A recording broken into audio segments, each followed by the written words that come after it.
in reality, contracts is the lowest form of trust and agreement. The highest form is verbal.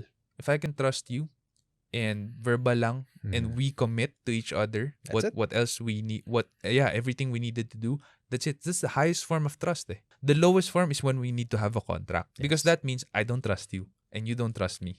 And we have this paper to keep us in check.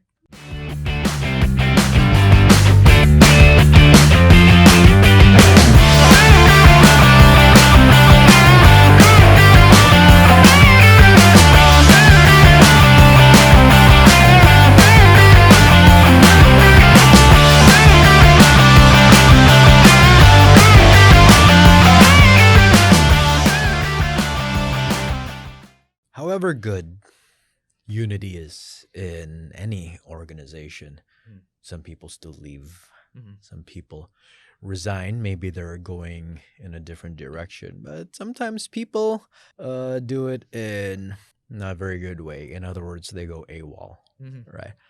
What do you think is the cause of people going AWOL? And if I may insert as well, was this a problem in when you guys were Yeah. still starting out? Yes, it was.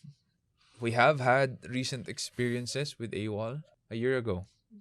So I consider that recent because we've already improved our hiring process. And having that within a year ago is is still something, right? You still have an AWOL incident. It was more common before.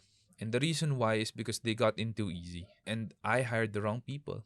My hiring process sucked. That's the easiest way to put it.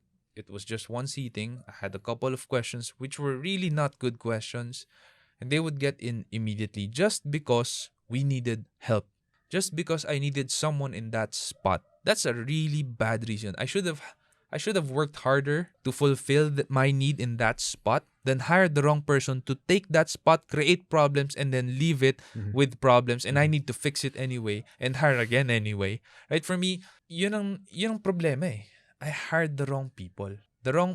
We had a lot of AWOL because they were the wrong people to begin with. If I just prolonged the hiring process, took time in the hiring process, they would have AWOL'd within the hiring process. So basically, one cause is a hiring process that's not thorough enough. Yes. Contracts is one other thing. So we have employee contracts which they sign and they're bonded with the company for X number of months or years if they're regulars. But in reality, contracts is the lowest form of trust and agreement. The highest form is verbal.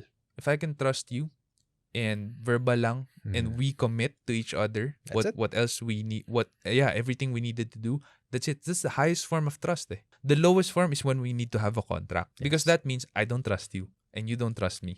And we have this paper to keep us in check. But it would be stupid of me not to have employee contracts because that's part of our hiring law, our labor law. Mhm. You should have contracts. And the contract is not just for the employee or the potential hire, but for you as well, to protect you as well from anything that they can do. That has helped us keep AWOL at bay. But I can argue that even with the contract, people still go AWOL because we've had contracts since I can remember. And the last AWOL was just last year. It will not solve your AWOL problem. What will really solve it is having, you can have contracts. In fact, I argue you must have contracts, but prolong the hiring process. Take your time in hiring. Weed out people who would have gone AWOL anyway.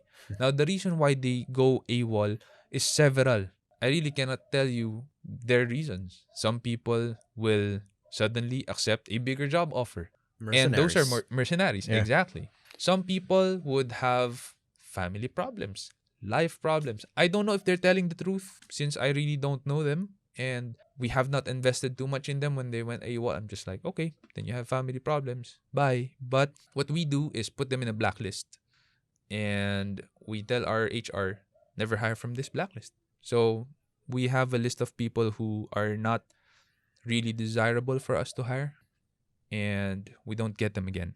Rarely would it be that it's because they don't like the way you run things. In fact, I don't think we've ever had one that the person went AWOL because they don't like the way we run things. It's often because they found something else or they were not mature individuals who thought that accepting the job was like taking candy and, just eating it and then saying bye. Like, there are some people who are not mature enough. I don't know how they got in the team, but the fact that they did is also my fault because I'm doing the final interview. But yeah, so you can't really say why they're going AWOL. What you can only do is how do you prevent it? Prolong the hiring process, take your time, make sure you have the right people doing the hiring, you have the right exams, tests to do it, to check on them, and then put your contracts in place. We can never reach perfection. Mm. And I believe that as sophisticated, maybe as your hiring process is, there may be still some room for improvement. In your opinion, what are some holes that still need to be plugged in this process of yours? When we started this hiring process, we've only ever hired two, maybe three people that were wrong hires compared to, like, I don't know, maybe 80% before of my hires were wrong hires. Wow. It was really bad. So having like two or three people versus, I don't know, we've hired maybe 50 people by now. Some of them didn't regularize with us. That's fine, because if you're gonna be regularized with us, we have a 2-year bond. So if they don't want to go through with it, that's fine. Good for me, good for you. Okay, then we part ways. At least we part ways well. We understand each other. But we have a lot of people who signed the regular contract. They're with us now. They're gonna be with us for the next 2 years at least, and they're gonna graduate. And it's up to them if they want to stay or go. We have people who have stayed, more than a handful now, actually. One thing that I think we could improve. This is one thing that I've been pondering for quite some time now. I haven't shared it with my team yet. But I think we should have the Strengths Finder exam for probationary hires, just to know them better. Because we pay for the Strengths Finder exam, right? And it wouldn't be that much help for you if you didn't take the workshop. Because you don't understand what those 5 strengths mean in a deeper basis, even if you took them. Yeah, you have the book and the PDF, which will try to explain it to you. But if you don't know the implications of it at work, when we're working together, it's difficult for you to really internalize it, which we do. So we have people coming here for the workshop, for the regular team players to know, oh, okay, this is what my 5 strengths mean, and why this person is like that. And it's a really good workshop, by the way. I really recommend it. So that's one thing I think we can do.